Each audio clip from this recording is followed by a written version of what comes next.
Hello, everyone. Hello. We're live. We're live, and we have one viewer. Thank you. Okay. Please type in the chat if you can't hear me. I'm gonna assume that everyone can hear me. So, all right. Today we're back composing a band piece again, and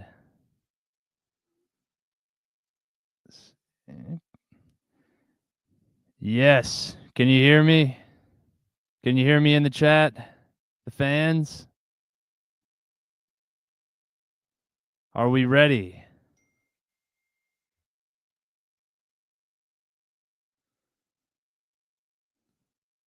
Okay, cool. We're ready. Rock and roll. All right. So today we're going to be picking up where we left off again from last time.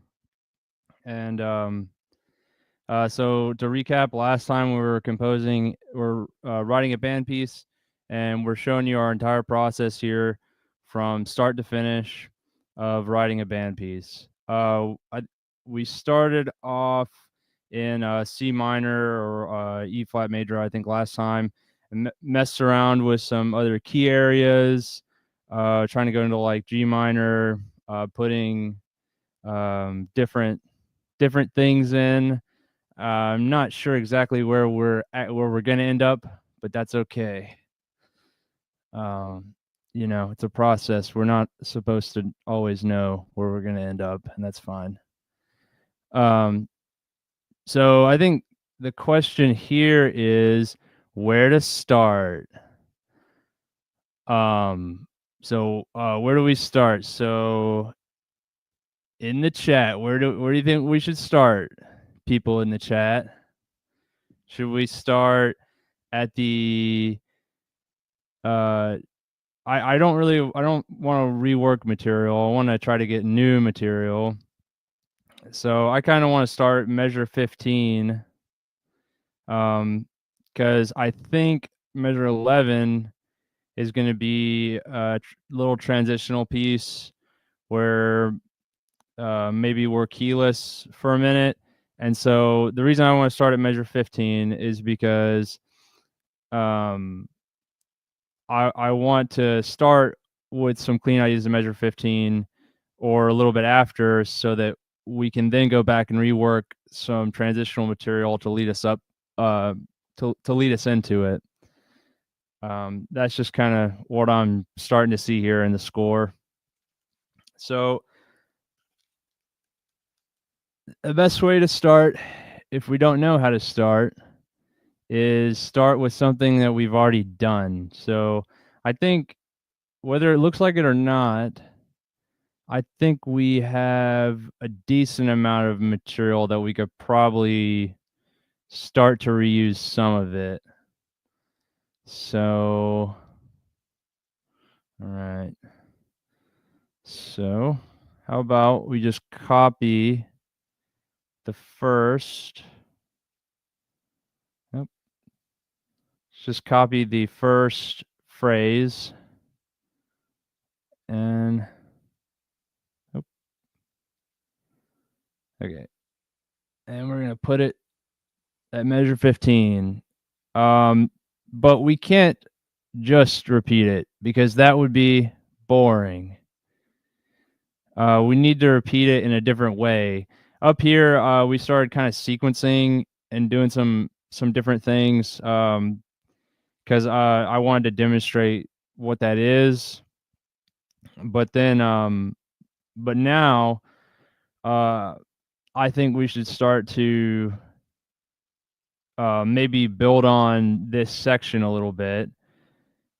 And so we need to repeat it in a way we haven't done yet. So maybe we give it to the bass instruments.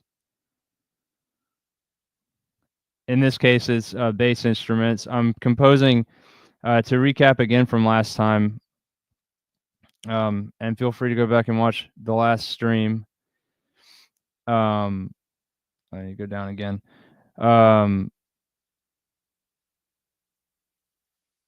Yeah, to recap again from last time, we're doing a band piece, but I start on a grand staff so that I don't have to look at a full score because it's a little harder to see ideas spread out on a full score for band because um, it's like a pretty like big instrumentation. In other words, like a lot of instruments, and it's just much cleaner to see on a grand staff. Maybe we'll put this here for now.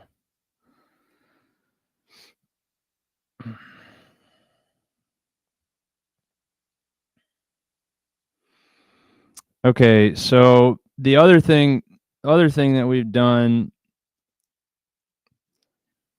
is now we've also fit the theme into a different key, so it's gonna have different notes too. So where are we in? Let's see. Yeah.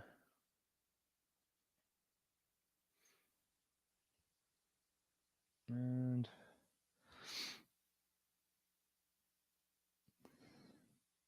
I'm gonna actually change this back. Let's see. Let's see. Major key. I think we went into D major. Yeah. And so let's give ourselves room to work. Also something else I like to do, I like to go here into the scroll view and zoom in and make it bigger. That way we can see kind of linear progression, where we've come from, where we go, and then when I'm trying to figure out ideas, sometimes I go back to the other view. But I like this one for now. Okay. And just because I'm going to transpose one octave lower, just so we have some room. Might put it back up in a second. So if we have the theme now down here in the bass, the question is, what do we do up top? Well, what we did last time is we used the pedal, kind of pedal notes, pedal C, which I guess arguably maybe it's not a pedal, but we use some kind of repetitive coordinate pattern basically. And so now I think we should maybe use similar notes, but just now in the new key, right? So I think we should start on tonic and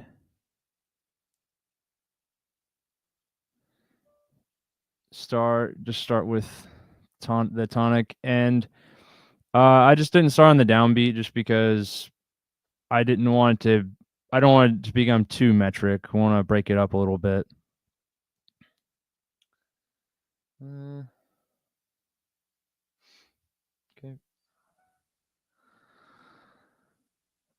All right.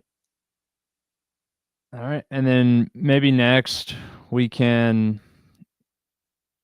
do like this call and response. You hear this a lot in not just band music, but just a lot of different kind of music. It's got this call and response. So just making sure everything's lining up. We're starting on a D and just doing that scalar pattern up again. Let's see.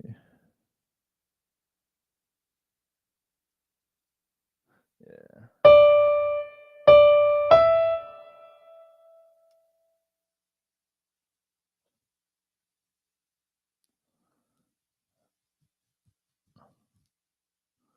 Or sorry, excuse me. F on F. I don't know if that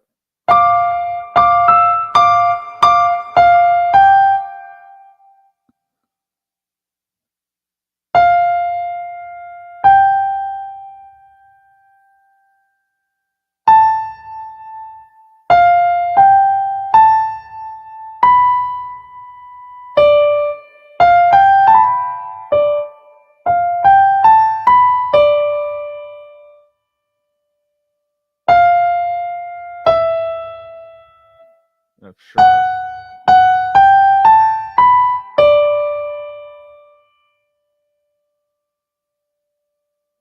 And then F sharp again.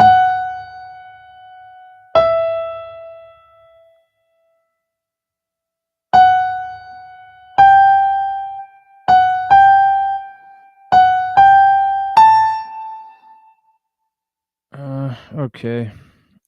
So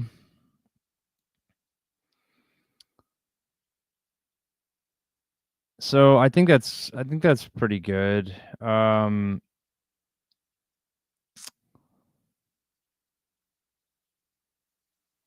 Let's change this. We're kind of leading up to that. I don't know if it matches harmonically right now, but we'll change it later if it doesn't.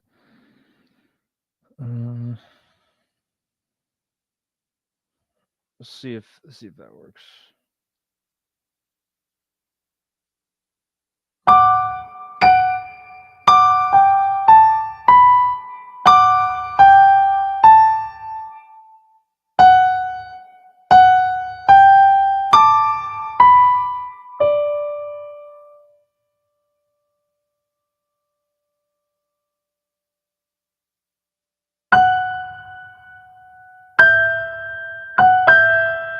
Okay, that works.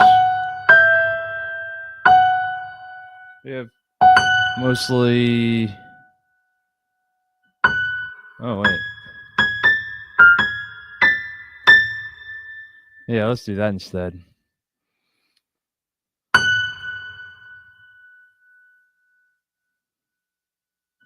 Yeah.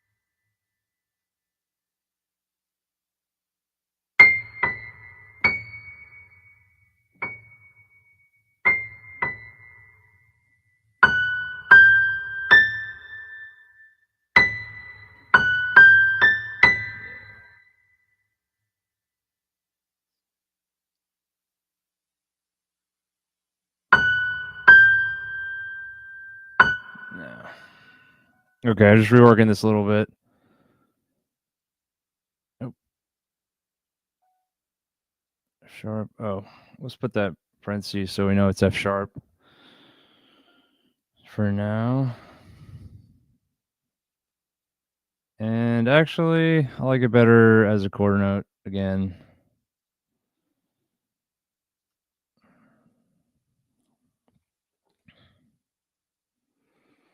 And actually, I think that this might sound better if we just went like a half step or just a space up.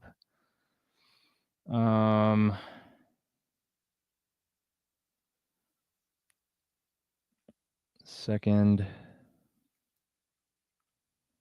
Yeah. Okay. And I think that way it sounds better. That way we sound like we're leading to 4 kind of in D major, because now we're in D major. So we started on that F. And to me that makes sense that this D here would be tonic. So in other words, that's home. Play the whole thing so far. Okay, we'll play it. We'll play it in a second.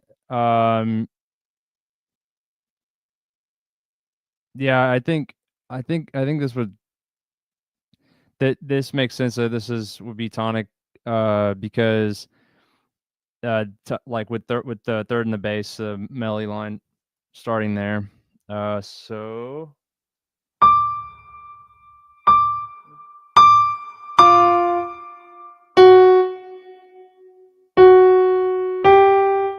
all right, so we'll play it again. really quick what we have so far slowly.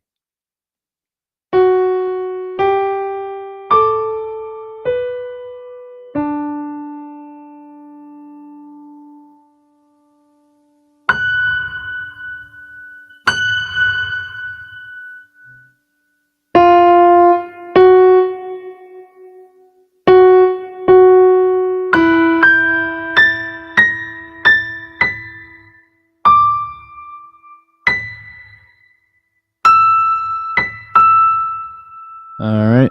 So that wasn't like perfect playing, but I think we kind of get the gist of it. It kind of sounds it's kind of odd how we have this. Yeah, this F eighth. I might just put a rest there for now. I think it's kind of odd. Might change it back later.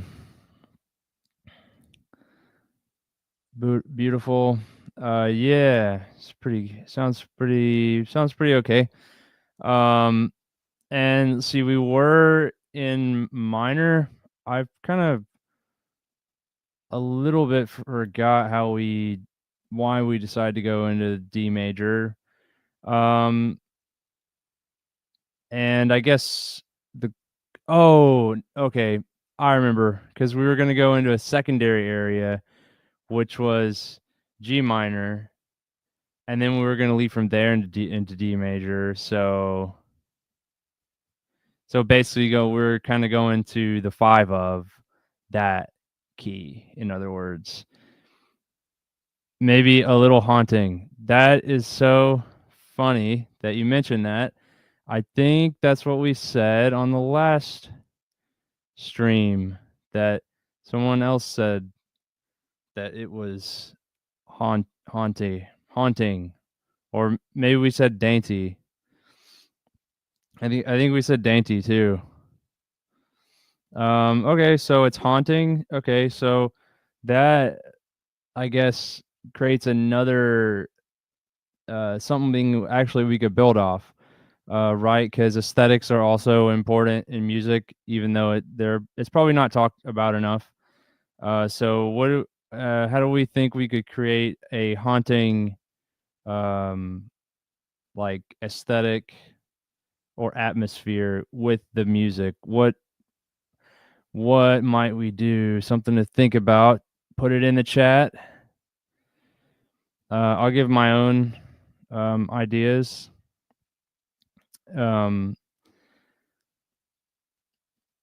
Maybe we could mix in a little bit from the parallel minor, or something. Maybe put a little bit of minor sounds in there too.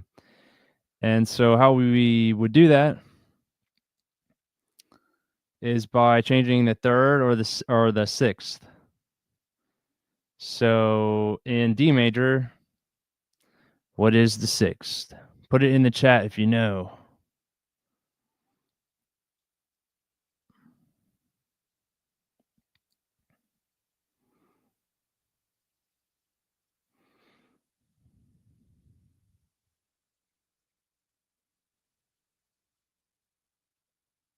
All right, so in D major, if we go up the scale, right?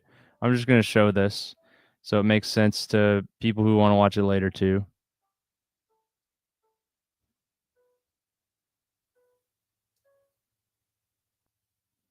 So it's our scale, right? D major. Let's get that out of the way.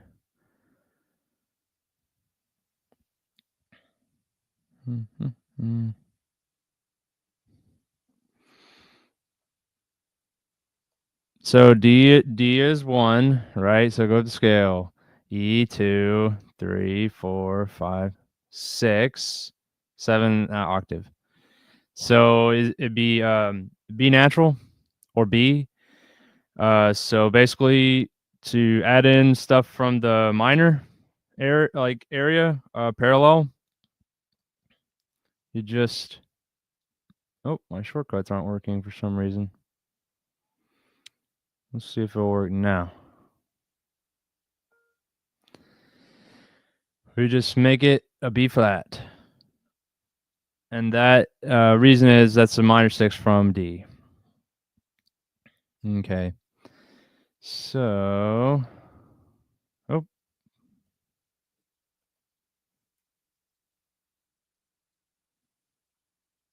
Maybe one thing we could do, now that we're just thinking about it, we could do what's called augmentation. So this would be another way we can repeat the theme. So I guess we kind of so far have like a theme and variation type of thing going, or where we're kind of just we're all over the place with key a little bit. We might even work our way into keyless in a second. So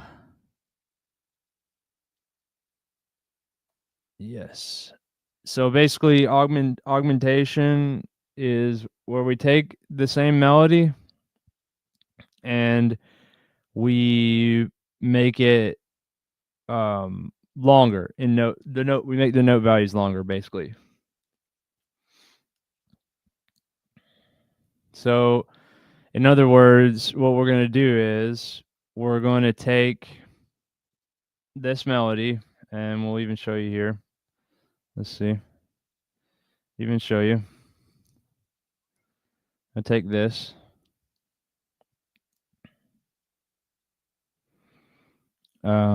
Paste it again.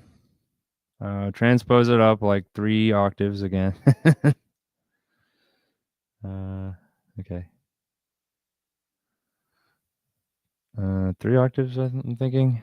Okay. Oh, too many. Let's go down 1.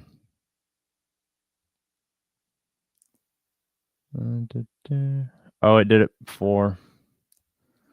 Okay, down. Let's come down 2. So we can show everything. We might mess around with octave designation later if we want more of an open voicing or if we want to put in more notes, but we'll figure that out later.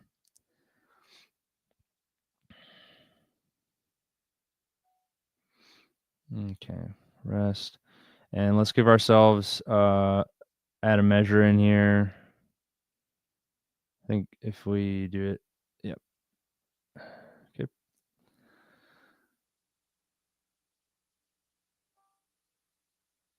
All right, so we had a quarter rest there. So the quarter rest is going to become a half rest. The eighth notes are going to become quarter notes. Nope, don't have enough room. And eighth notes become quarter notes become half notes, and so on. Half notes become, put it in the chat if you know what's double the value of a half note. Give you some time to think if anyone's still chatting.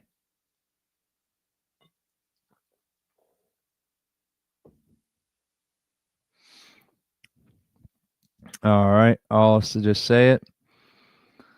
It is a whole note.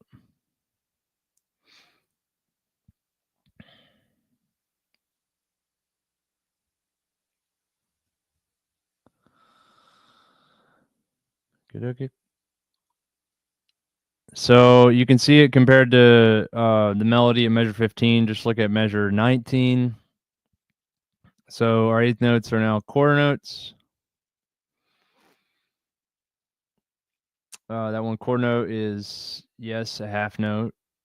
And we also need a half rest in there because everything's double. And then that half note, we need a whole note.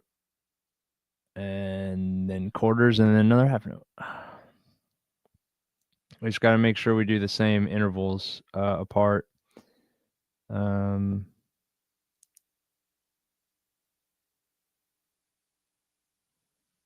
Yep. Or at least close. Let's see. Oh, let's put another measure in.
Okay, whole note tied to a quarter note. And then we want another quarter note step up, and then a half note.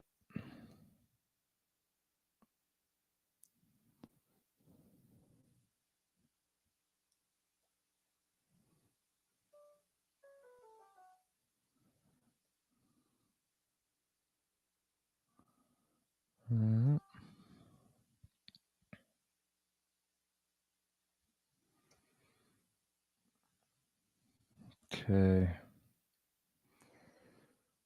And get rid of this for now.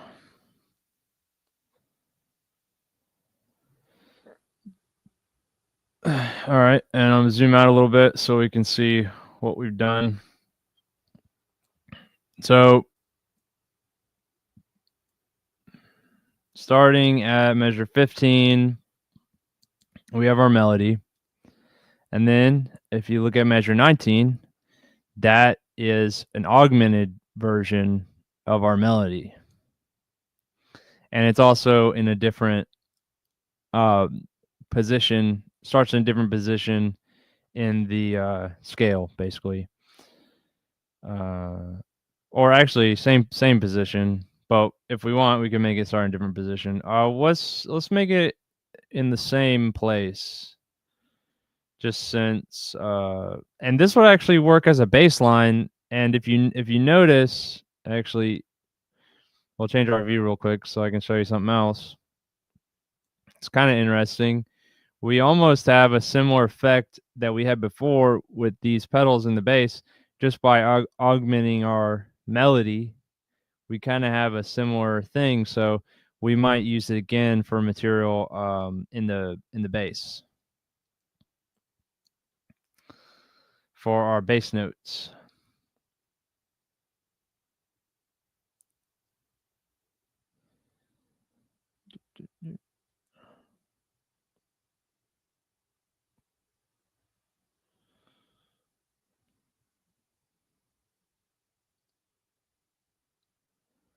All right.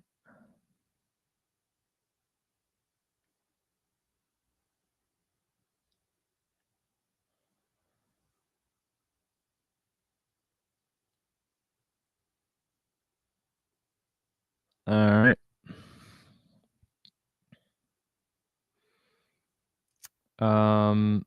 And actually, I know we have kind of been messing around with these devices, but just to kind of hide the fact that we're reusing material, because pretty much all we've done is reuse material. We can also take this augmented section here from measure 19 to 22, and we can flip it around and basically put it in retrograde. So we could do that too. I think our finale has a setting where we can automatically do it, but just to work through it with people who don't know any of this stuff, we'll just show you right now, just note for note. So we have a G, right? As we need to look at the last note, right? If we want retrograde, which is G. So we'll put a G. Yep. Then we look at the next one, right? F. Put that one down. Next, E. Tied. Quarter note, same thing. E. Then a half rest.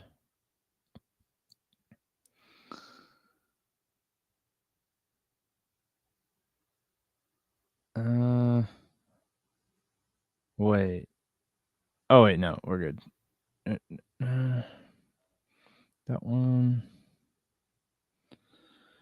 Next is a D. B. Let's make it a B flat, because we said we're gonna try to work in that flat 6 for a little bit of the minor sound. A,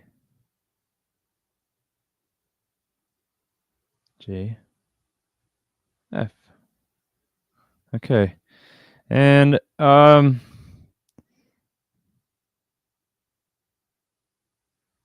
yeah, and so this is what a retrograde of this would basically look like. I think we did it right. If I didn't do it right, just why are there no bass clef notes? There's no bass clef notes because we haven't added them yet. Or we do have bass clef notes, so I don't know exactly what you mean. We're writing an original band piece, so this is all new material. So yeah, we haven't added some bass clef notes because either we want them to rest there or either we want them to rest or we haven't done it yet. I've just kind of taken this stream to demonstrate just some ways you can repeat material. Oh, we're add some. Okay. Yeah, I was just showing some ways we could repeat material without having to try to really be creative or anything. Just ways we can repeat material and use it again. And what this does is it creates a sense of familiarity to whoever is listening to it. And it, um, to me, I think it kind of creates more continuity in the piece also. That way, it's not just new material all the time. Classical music does this all the time, whether you notice them doing it or not. Because I think there's another. It's a Tchaikovsky piece. I'm trying to think of what piece it is, but he basically just does a scale and like buries it. So I mean, you could bury you could even put this in retrograde and bury it under a bunch of other stuff, and now you got this stuff at the bottom, this material, and the average listener wouldn't even know it's there. But whether or not they know it's there, you're gonna sense it, right? You know, you're gonna feel that it's familiar in some way. All right, so moving on from that. Sorry, too much. Maybe a little too much explanation. Yeah, and we could put this over this. I kind of don't want to. I kind of want to make this its own thing. Nope. Oh, no.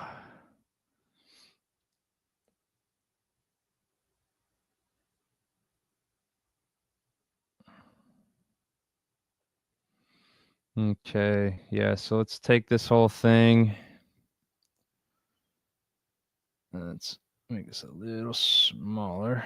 Okay. And we'll just move it over one.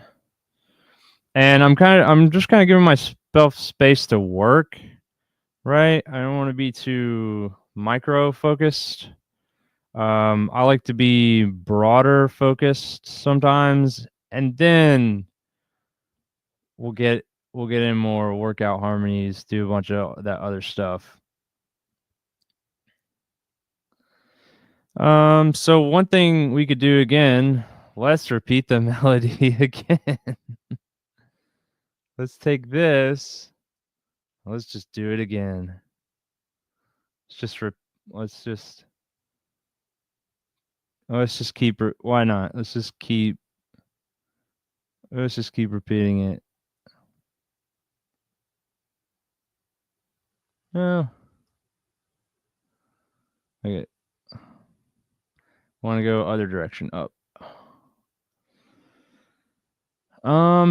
And let's actually take this up so we have just even more space. We could maybe work in some counterpoint, maybe.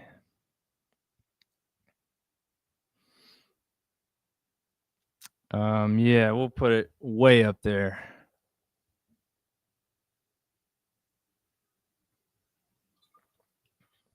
And another thing to mention, if you're putting stuff really high, you also want to consider the level of your band. We haven't talked a lot about that, but like if it's a high school band, you know, just keep in mind that they might not be able, their ability might not be able to play as high as like a professional range, but some of them can. There are some really good high school bands out there too, so it all depends. But right now, putting stuff up that high, I suppose it would be like flutes, piccolos, that kind of thing. Those instruments way up there, and yeah. But now we're starting to get into kind of professional or intermediate, college level, professional level musician range. Um, and so um, let's see if the harmonies work if we put the melody right there at measure 23, and I'll zoom in a little bit so we can see it better. Oh, okay. Okay. So, oh gosh, I'm bad at reading ledger lines too, a bit. Okay, so we have our C right there.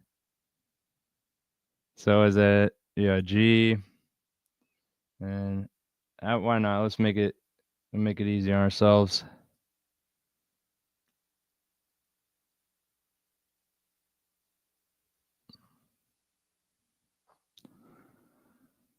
And we might repeat it here as well, maybe a little lower too.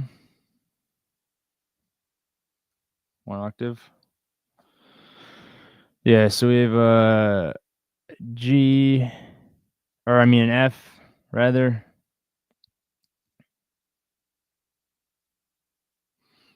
All right. Yeah, C, D. Yeah, F. Okay.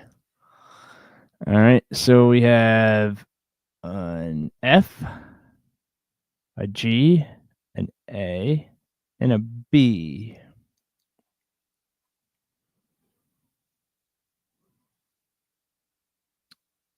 Is that?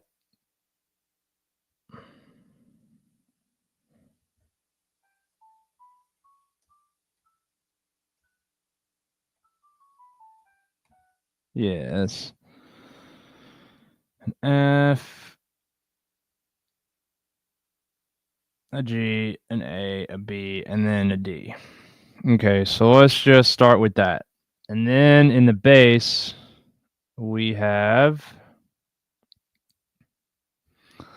a G, right, for 2 beats.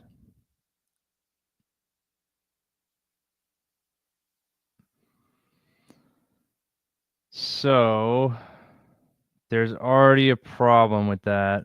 So we'll have to change this. Or somewhat, not necessarily a problem. It's just I'd like to start with a consonant interval. And right now, we have a 7 or yeah, something weird. I don't want that sustaining for 2 beats, like that like kind of dissonant interval, and for 2 beats. Um, yes. Let's just make it. Let's just make it a unison. So we're going to transpose a second down. So I think that might fix it.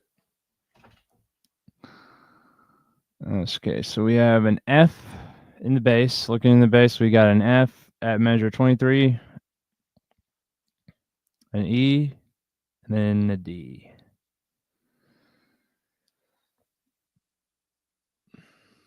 Okay, so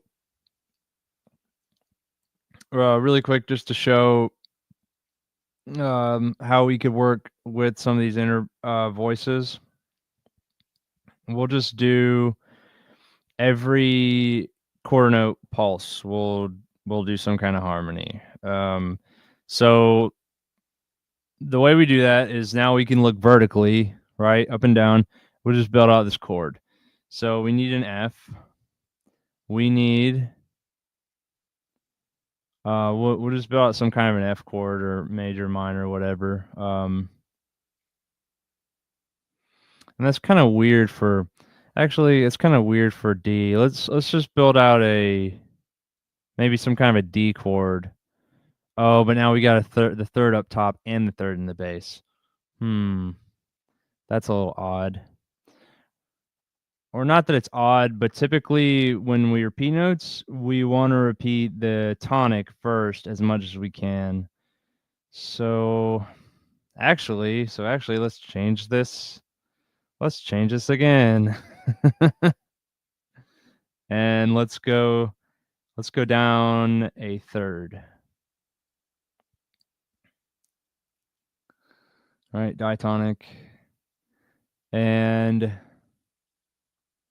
okay, so now we're starting on a D in the bass, right? This would be, I guess, like our tubas, maybe a bass trombone. You got D, C, and a B, and we're gonna change that to a B flat. All right, B flat. B flat. We'll put that in parentheses. I just do that so we know,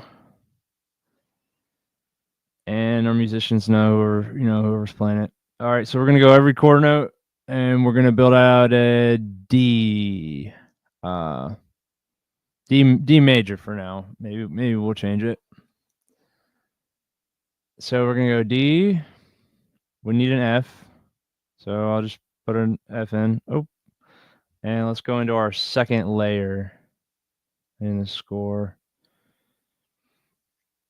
So put an F in.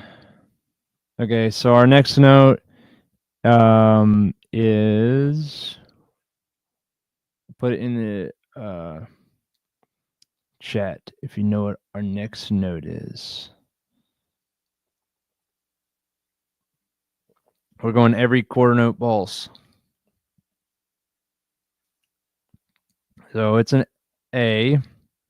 So we actually kind of already have the third in there, in the melody in the top.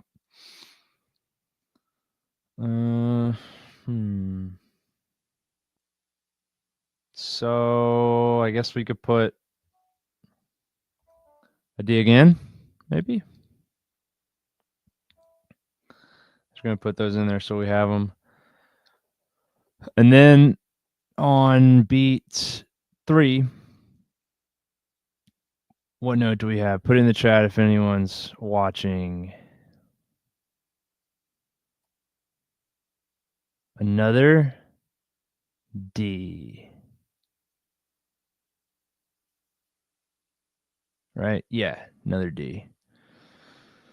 So we already have a D there. We could put another D, I guess. We could hold on D. All right, tie it. What do we have in the bass? We have a C. So that's kind of weird. We could make some kind of a 7 chord, maybe. Yeah.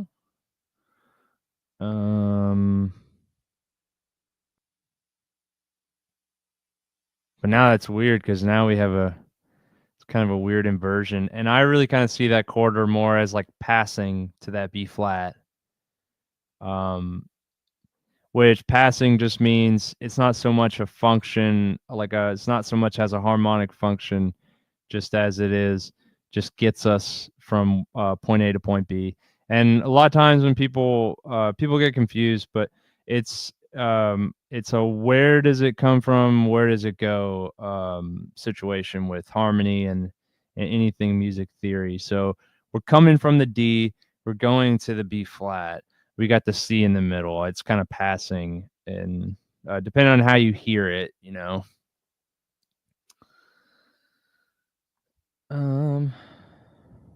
Okay, so for now, I don't like that in the bass anymore. Oh well, it'll be a weird inversion or something, and we'll change it if it sounds wrong later. We'll just keep it there for now, just for sort of proof of concept here. So we have a D up top. D. We could put another F, go back to the F. Or we could put an A somewhere.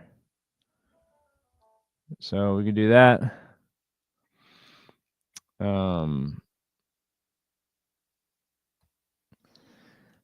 In general, though, I'd like to move in a different direction than the bass, right? Some contrary motion. And right now, there in the same spot, we kind of have a parallel motion, I think, up top, because we got the bass moving down and we got the top moving down as well in measure 23 right there on the end of 2 up top. So let's actually go. We go the A up here. Okay.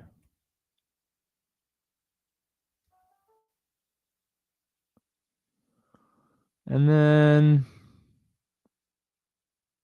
yeah. And then why don't can we hold on that A? That might sound kind of weird because now we're holding over in that B flat, right? It's kind of weird. Oh, but we could resolve it. Maybe.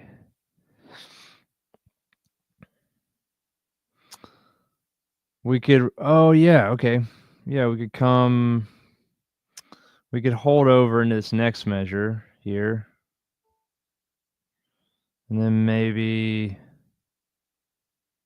resolve it down to this D, maybe? B flat major chord? Oh, that's kind of weird. But it's okay if it's weird. We're just thinking out loud, thinking about harmony. And typically also, when you've got stuff moving in the same direction a lot, and we might have them right now. I can't tell right now. I usually look back in the editing process. You can get things like hidden fifths, parallel fifths, which for classical music is a no-no. Don't do parallel fifths, hidden fifths in classical music. But modern era, on contemporary music, we can have those same rules don't necessarily apply, but I keep them in mind for what sounds pleasant. We don't want to have stuff that's too clunky. Let's see, how much time do we have? Oh my gosh, 50 minutes. It goes so fast, and I don't even realize it. But we've already mentioned a lot of things. And as usual, this is the second one we've done, so we're kind of in testing mode a little on the streams. Still kind of figuring out the workflow while talking out loud, and working is very different from sitting and writing on your own. It's different. It's a different experience. So I kind of almost feel like I'm in the score too much at this point. Maybe we just keep moving, and if we did something that maybe sounds off, we come back and fix it later. But I just want to make sure we have so good variety. As a general rule, when one thing is holding, so like in the bass, we have that D. So as that D holds, we want to have some kind of motion over it. And then in the middle voices can hold, or they can also move as well. And especially as you get into stuff like if you added like a counter line or something, like note for note, like against the other line, then you'd want to prefer what's called contrary motion, which just means when one line goes up, the other one goes down the other way. Really quick, we're gonna keep mentioning these different types of motion in music. So basically, and I'll say them really quick. So we already talked about contrary and um, what was the other one we talked about? Contrary and parallel. So like parallel it's going the same direction basically. You also have oblique, which means it just holds there. So like a pedal note that just keeps repeating, right? It's oblique motion, right? If you just have something that just stays, if we just have this D, it's just staying on a D.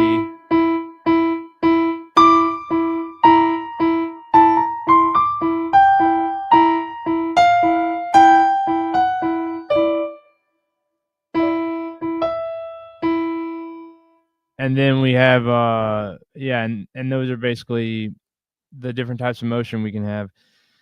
But anyways, just talking about some things, considerations, and for especially people who have never written a piece before, these are some things I think about. Okay, so I don't know exactly how this sounds. Let's just play. Let's play measure 23 slowly, since we're getting close to time here. Let's just kind of, and I won't stick to necessarily the octave designations. That be kind of a stretch. Break my hands over here. All right, let's just play the downbeat and see what notes we have. Right, just to see what kind of notes we have.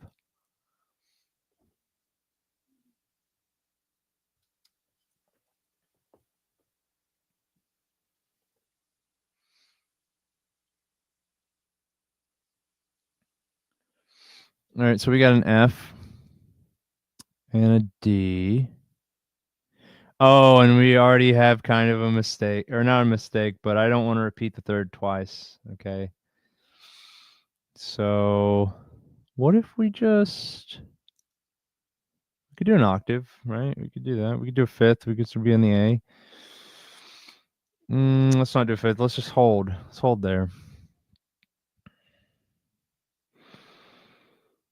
Okay. Okay, so we have a D and a D.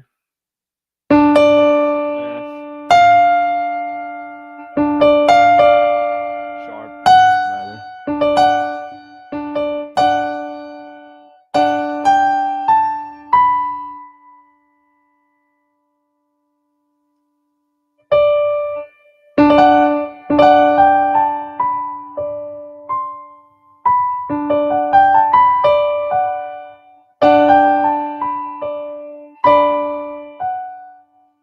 Okay, so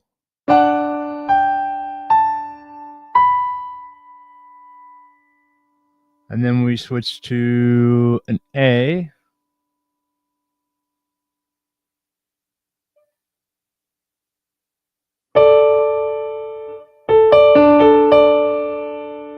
And a C sharp.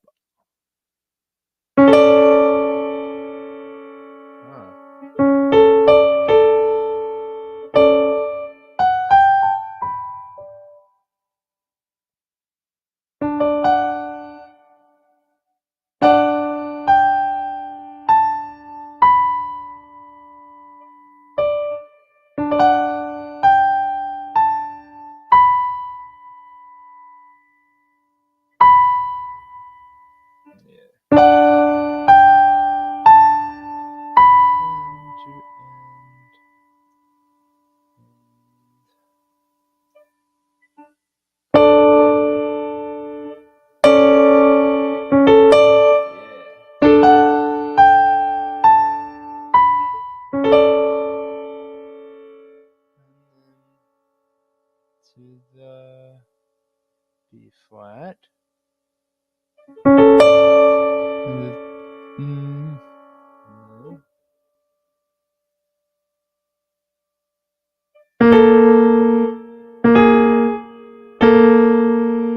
that what we have? Yeah, so that's kind of a little weird.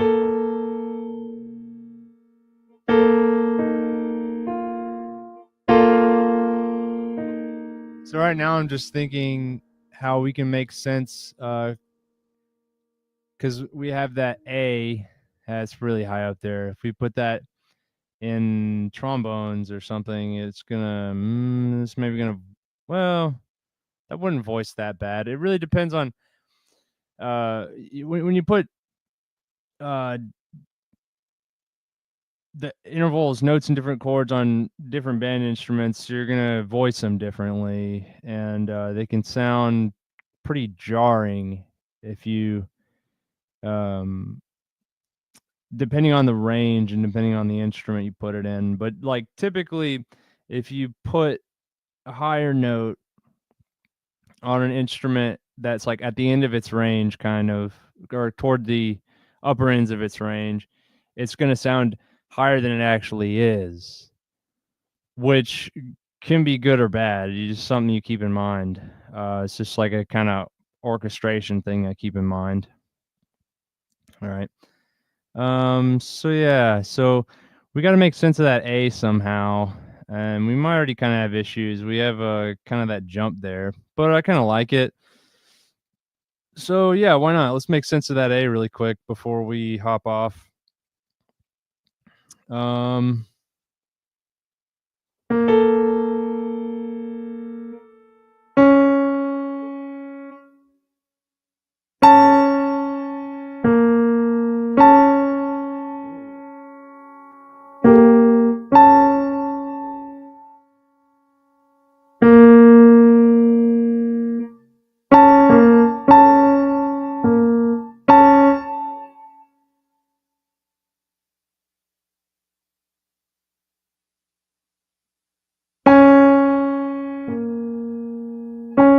I think an A flat fits better there. Yeah, why not? Let's roll with it. Not sure exactly why yet, but put one there too. Yeah, I think that fits better. So now we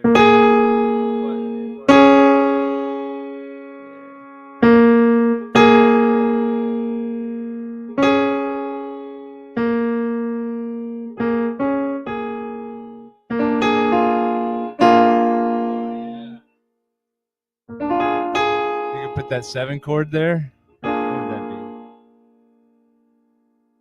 Or like B flat major 7 or whatever that is.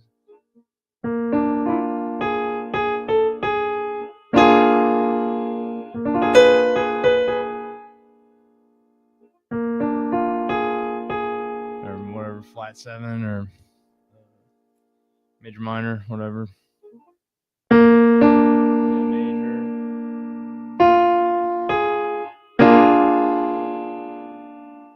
Yep. And so yeah, I like that sound. So how can we put what notes are we missing in there? We have an A flat in that chord. We have a F in that chord. And I'm seeing it just because you can't see my piano on screen. Well, maybe we'll get that worked out for next time where you can see my piano. It's having a little technical issues, so that's something I need to figure out. I keep having technical issues. When I solve one technical issue, and then I have another, but I wanted to persevere and put on this stream tonight. So thank you all for everyone who came, even if you're not still on here. Thank you for just showing up and making our experience a little less of me talking to myself. So, but I know it's not that, so people will see it, so it's good. All right, so we got a B flat. I'm looking at the bass measure, or B4 measure 23. I got a B flat. I got an A flat. And then I think that D is kind of implied. I kind of still hear that D. Yeah. Yeah, so how about we take that D from the melody that we had, switch back to layer 1 real quick, just so we've got it in this chord, because I like this sound right here. We'll just make it hold over, right? Yeah, that's kind of cool. So we have that C sharp passing out of the B flat, and then we have this sound. A little like bluesy, I guess. A flat. All right, so I think the one note we're missing is an F. So I kind of don't want to put it. Let's see.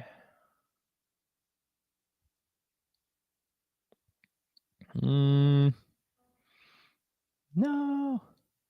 Oh, everything's good. Okay. So we can see the beats here.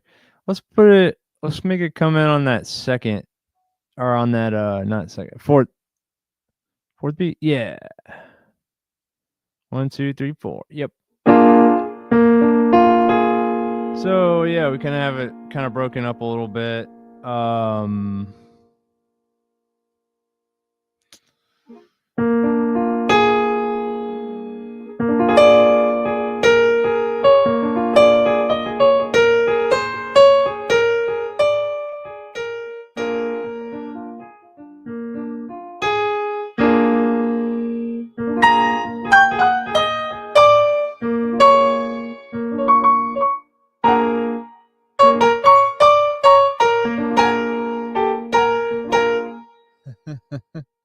Yeah. So we have that sound there. I like that sound. And yeah. And then and then a D. Okay, cool. So we kind of went all over the place a little bit, but I think we covered a lot of stuff. And I know we're over an hour. I always do that. I'll try to keep it within an hour. It's a little challenging. It's a lot of material when you're talking about a band piece, and we're not going to be able to cover all of it just in this series, right? We can make our whole channel about writing band pieces if we really wanted to. But I'm not going to make it just about band. But I think band is really interesting because you just have all the forces, so to speak. You have, and that also makes it challenging. It makes it challenging to orchestrate all this out. Basically, take it and put it on that bigger band score. Take all these ideas and put it on that band score to know exactly what instruments to put it in. Or it doesn't have to be exact. I don't really like the word exact, but to know what instruments to put it in, to know how to voice all of it, right? To know the ranges of the instruments, right? And you can look it up if you don't know it, but you try to know as much as you can about it, or at least I do. And yeah, there's just a lot of stuff. And then we haven't even talked about percussion yet. Percussion is going to be its own thing. And yeah, and percussionists, they'll complain sometimes about having boring parts because maybe band composers don't focus as much, highlight percussion as much as they could. But we might do some of that. Yeah, that might be one of our goals. We might have a little vibe feature, a little timpani feature. We'll have something in there. Put it in the comments what percussion instrument you think we should feature, and what you hear in the sound to be featured. I kind of think of like a jazzy vibraphone thing, the last chord we did gave me kind of blues jazz vibes. It might be cool to stick with that, develop this piece out as we go further. But yeah, so keep sticking with us. I'm gonna aim to keep doing these streams on Tuesdays and Thursdays probably. I'm gonna be planning on that. I'll at least try to hit one of those days. But for now, I'm gonna plan to have a live stream twice. We'll do Tuesdays, we'll do Thursdays. Gourd drum? Yeah, that would be cool. Maybe a cuica, right? We know what a cuica is? Yeah, look that one up. Cuica. Get some exotic percussion type of stuff in here. Or at least exotic to me, right? It's kind of exotic. It's kind of depending on your location, where you're from. If you're from Brazil, the cuica is just a part of your culture. It's not really exotic. Anar? I, I. It seems like I know what that is, but I can't recall exactly what it is. Maybe you need to come on stream and educate us. And educate us, Mr. Graven, on what that is.